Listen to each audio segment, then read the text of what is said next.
Your memories of Gino. Like what? I What do mean, you want to know? I mean, did you like him? I loved him. I thought he was a wonderful man. I remember you and him getting in a fight. Were you there that night? Yeah, I watched it. A fist fight? Yeah, Oh God. In the projects. I think you got the better of him, but I think he ended up winning. No, he did not. When the police came, I had him in the headlock and I was ramming his head into the door jamb. How come? Because, well, at Did that you not time, like him? I did not like him one bit. Ever? And, no. I came to appreciate what he did. I was old enough to be resentful of some guy coming in and taking over. And then bossing you around. This particular night, I had been at a week before. I had been to the armory at a music thing, and some guy was there in a uniform, and I said, "Do you know Gino?" He said, "Sure." I said, "Well, that's my mom's boyfriend." That Friday night when we got in the fight, they'd been down the wagon drinking, and this guy was there and told them, "Hey, I ran into Fran's son," and he said, "You were, well, what did he say?" He said, "You were his boyfriend." Well, apparently Mom took offense to that I would say that. Was your boyfriend? Yeah. That Oh. So, I was just like trying to ingratiate myself with the dude, right? Sure.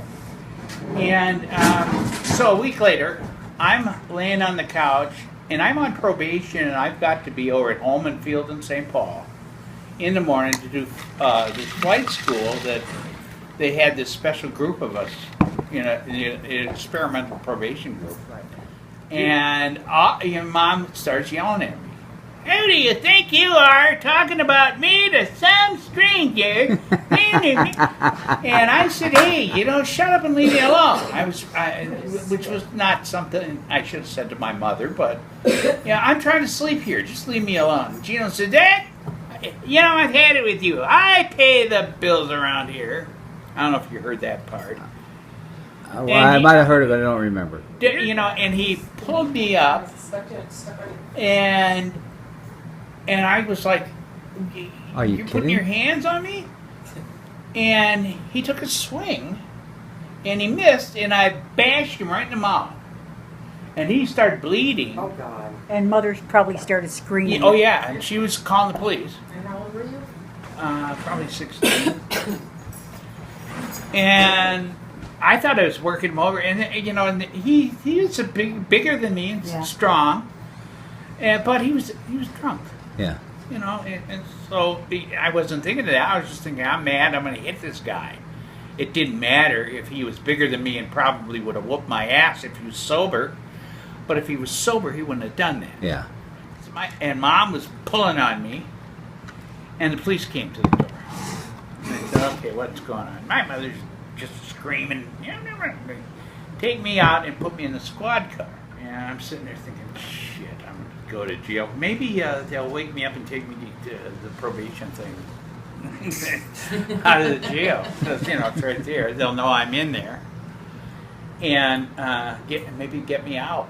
And so that's kind of what I'm thinking in the car. And I'm back in the police car, and I'm just thinking, once you get in the back, you don't get out.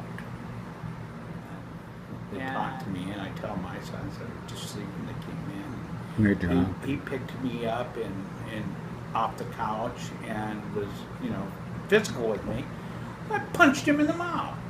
And you saw what I had well, that's not how I put it. I'm sure I was blithering.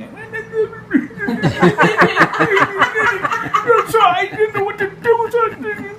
That bastard! And he was trying to beat me up, and I'm just... And after they talked to all of us, the police opened the car door and said, "Get out.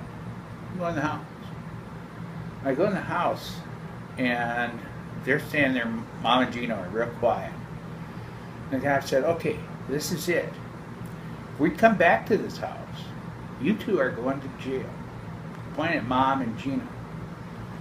Oh shit. You go back to sleep. And, in the morning, I got up before they woke up and left. And nobody ever said anything about it after that. Yeah, well, that's typical. Yeah. Yeah. So, I didn't see him for a while, and that was all right. And Mom was pissed at me for a week or something. Well, what's new about that, though? Yeah, exactly. And then I would go up, and after I moved out, we got along a whole lot better. I'd go up there, and he gave me a TV. When he was in the hospital, though, the very last time, I went up and visited him alone and told him how much I did really appreciate what he did for our family and for us, and that I was sorry about anything I'd done.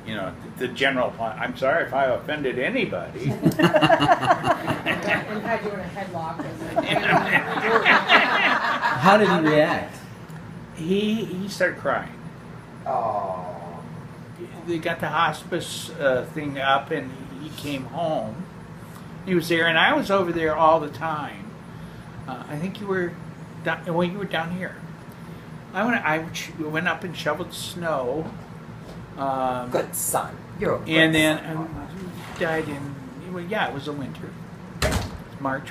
Died on Palm Sunday. And he had to retire from the National Guard, but he was sick, and he said they want my equipment, my duffel bag and stuff, and I remembered how to pack one, and I said, okay, I helped him inventory the stuff, because I said, okay, do we have this? And he tells me where it is, and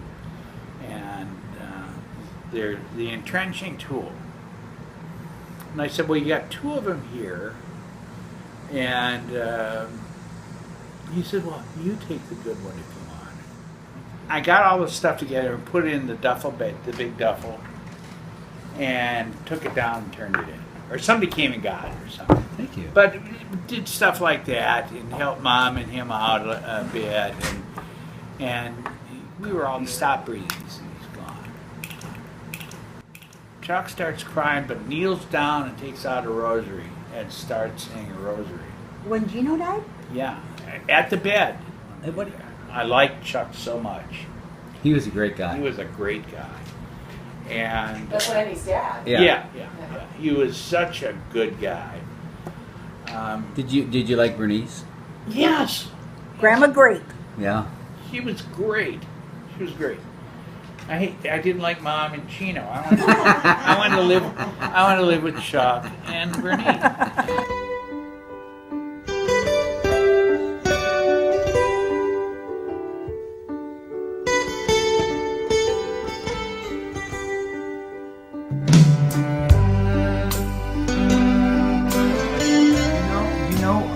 I think that's I've decided